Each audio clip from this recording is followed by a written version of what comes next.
Absolutely. Let's dive deeply and emotionally into the foundation of Islamic law, Sharia, exploring its spiritual, ethical, and human dimensions.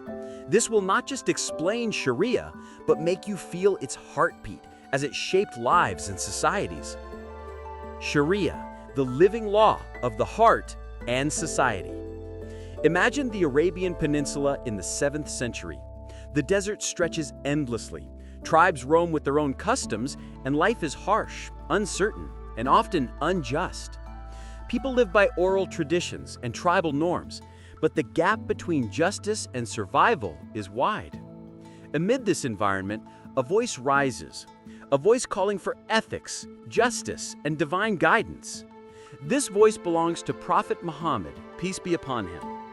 From this moment, Sharia begins, not as a set of rigid rules, but as a living law, rooted in the divine, ethical, and human experience, aimed at guiding both hearts and communities. 1. The Quran, the divine heartbeat. At the very foundation of Sharia is the Quran, the revealed word of God. Every verse carries moral, spiritual, and social guidance. It is ethical and emotional, addressing not only what people should do, but why. Justice, mercy, compassion, honesty, and responsibility. Consider a verse commanding fairness in trade or honesty in testimony. A believer reading this feels a moral and spiritual weight, realizing that law is not just about punishment, but about shaping character and conscience. Sharia from the Quran is alive with purpose. It nurtures a connection between the human soul and ethical action, reminding people that law is deeply tied to the heart. 2. The Sunnah, law through lived example. The Sunnah, the sayings and actions of the Prophet, brings Sharia to life. It is humanized law. Through stories of the Prophet's interactions, his mercy to the weak, patience with disputes, and care in trade, the law gains emotion and empathy. Picture a scholar centuries later reading how the Prophet forgave a wrongdoer or mediated fairly between two disputing parties. The scholar doesn't just learn rules, he feels inspiration, reverence, and awe. The Sunnah demonstrates that Sharia is practical and compassionate, meant to guide people in daily life while reflecting divine justice. 3. Ijma and Qiyas, reason and adaptation. As Islam spread to distant lands, new situations arose that were not directly addressed by the Quran or Sunnah. Here, the human mind enters the law. Ijma, consensus, allowed scholars to unite in agreement on legal principles, reflecting collective wisdom and moral responsibility. Qiyas, analogy, enabled the application of eternal ethical principles to new and unforeseen circumstances, balancing divine guidance with human reason. Imagine a jurist in Baghdad late at night, pondering a new commercial dispute. His heart feels the weight of responsibility. One wrong decision could harm innocent lives. He debates, reasons, and weighs options, knowing that law is not merely procedural, it is moral and human. 4. Core values of Sharia, law with compassion. At its foundation, Sharia is not simply rules, it is a moral compass. It embodies justice, adl, fairness in all matters, trade, inheritance, conflict resolution. Compassion, rahmah, protecting the vulnerable, forgiving mistakes, and promoting mercy.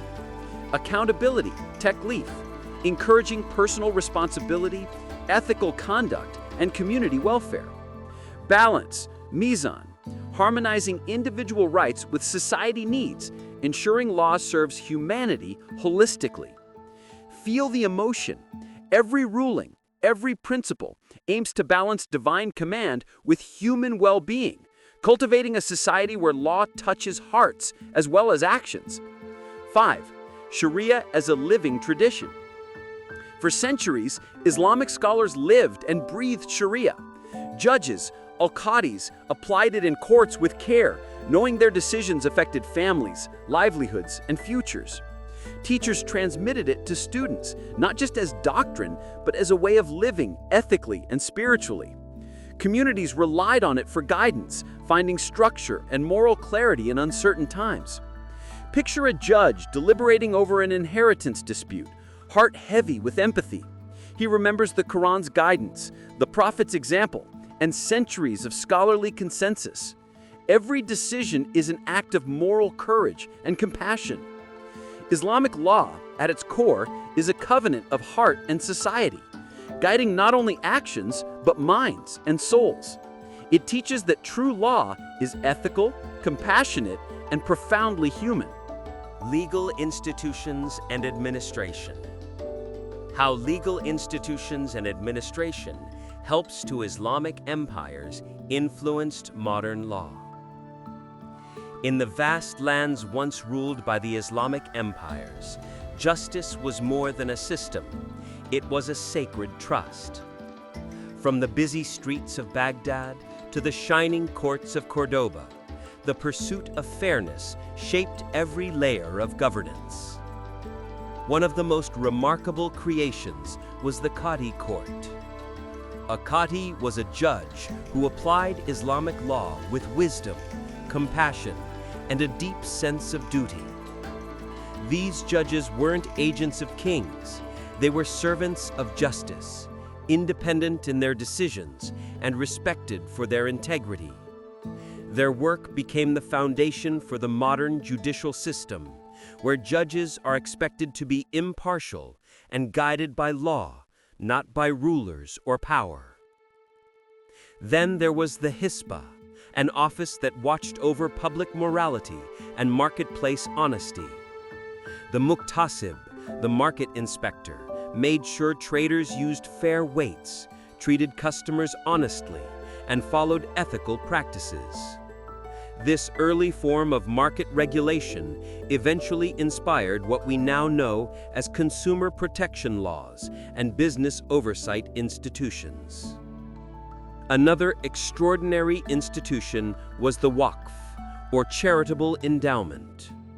Wealthy citizens could dedicate property or money for public benefit, building schools, hospitals, libraries, and fountains. The idea that private resources could serve public good became the model for modern trusts, charities, and non-profit organizations. The Islamic empires also developed a bureaucratic system to manage law and administration efficiently. Records were kept, documents were standardized, and officials ensured that justice reached even the farthest towns and villages. This early administrative professionalism influenced later European and colonial systems, which adopted similar methods of legal documentation, record-keeping, and civil governance. Through these institutions, the Islamic world taught a timeless truth: that law is not just about rules, it's about responsibility, morality, and compassion. It showed that a just society depends not on wealth or power, but on integrity, fairness, and a shared sense of duty. Even centuries later, traces of these principles remain in our modern world, in every courtroom that seeks fairness, every market that values honesty, and every charity that serves humanity. The legacy of Islamic legal institutions continues to remind us that justice, when built on compassion and reason, can stand the test of time. Codification and bureaucracy helps to Islamic empires influenced modern law. In the grand courts and bustling cities of the Islamic empires, law was not just a set of rules. It was a living, breathing system designed to bring order, fairness, and justice to millions of people. To manage vast lands stretching from Spain to India, the empires needed something extraordinary: a clear, organized legal structure that could guide every corner of society. 1. The birth of codification, organizing justice. In the early centuries, Islamic jurists collected, debated, and clarified the principles of Sharia, divine law. They recorded detailed rulings on trade, family, property, and crime, creating a vast, written body of law known as fiqh. This was more than religious devotion. It was the birth of legal codification, where laws were written down, categorized, and standardized.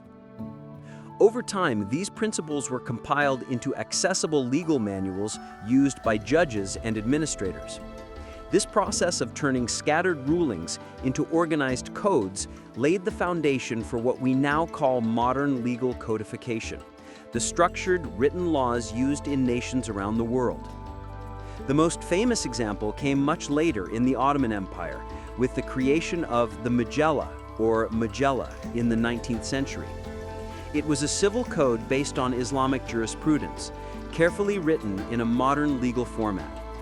The Majella directly influenced many modern civil law systems in the Middle East and even inspired later European codifications.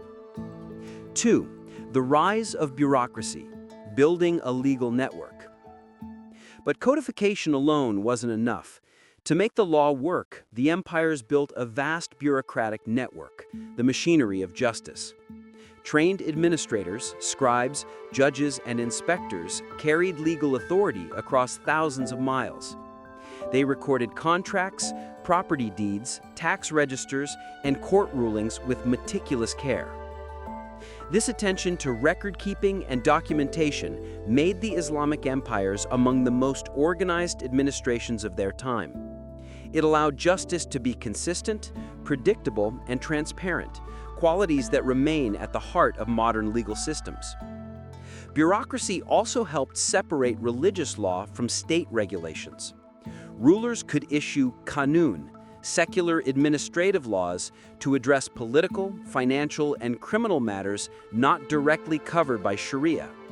This balance between religious principles and practical governance foreshadowed the dual legal system seen today in many countries, where civil law and religious law coexist. 3. The legacy: order, accountability, and fairness. Through codification and bureaucracy, Islamic empires transformed the abstract idea of justice into a system that could serve millions. They showed that law must be written, accessible, and fairly enforced, not hidden in the minds of the powerful. These systems gave birth to principles we still rely on today: written laws for consistency and clarity, professional administrators and judges for accountability, public record-keeping for transparency and fairness. Their work built the bridge from ancient tradition to modern governance. Even now, when we open a legal code or step into a courtroom, we are walking on stones first laid by the hands of those early scholars, scribes, and judges. Their legacy reminds us that true justice isn't born in chaos. It grows through organization, knowledge, and the courage to put fairness into writing. Influence on European and international law. How Islamic empires influenced European and international law.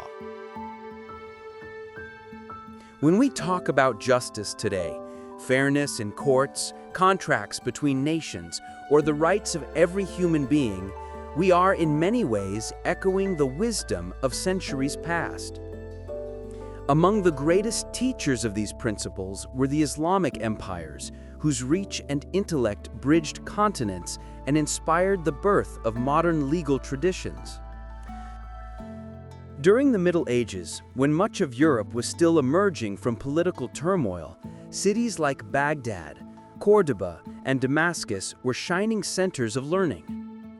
There, Muslim scholars had already built complex systems of law, recording everything from trade rules to moral conduct, guided by logic, equity, and reason. When Europeans came into contact with these systems through Al-Andalus, Muslim Spain, Sicily, and the Crusader states, they didn't just see a different culture, they saw a model of order and justice unlike anything they had known. They observed qadi courts where evidence was documented, witnesses were heard fairly, and rulings were written down, principles that would later influence the development of European judicial procedures. The Islamic world connected continents, from Africa to Asia, from the Mediterranean to the Indian Ocean. To keep these vast networks alive, Muslims developed advanced commercial laws, rules for contracts, partnerships, credit, and maritime trade.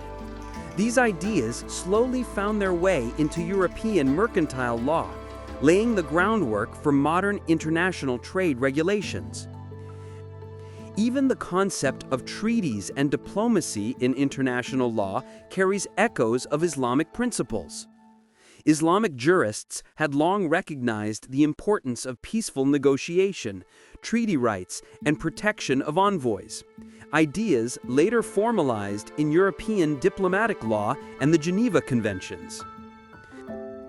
At the heart of Islamic law was the belief that justice belongs to God, and therefore, every person, regardless of status or wealth, must be treated fairly. This moral foundation, that law is above rulers and that justice applies to all, deeply influenced later European thinkers. Philosophers of the Enlightenment admired this principle, and from it grew the modern idea of the rule of law, where no one, even a king, stands above justice. The Islamic vision of rights and responsibilities helped nurture what we now call natural law, the basis for human rights and international justice today. Through centuries of contact in scholarship, trade, and diplomacy, Europe and the Islamic world built a silent partnership in the evolution of law. Universities in medieval Europe translated Arabic legal and philosophical texts into Latin, carrying ideas that shaped Europe's own legal revolutions. From the Michelle's codification to the Qadi's fairness, from maritime law to international treaties, the echoes of Islamic empires still resonate in the principles of modern legal systems around the world. When nations gather to sign peace treaties, when courts uphold equality before the law, and when international organizations speak of justice and human rights, they continue a dialogue that began centuries ago. A dialogue between faith and reason, between East and West, between humanity and its eternal pursuit of justice. The Islamic empires didn't just influence modern law, they helped shape the conscience of civilization itself.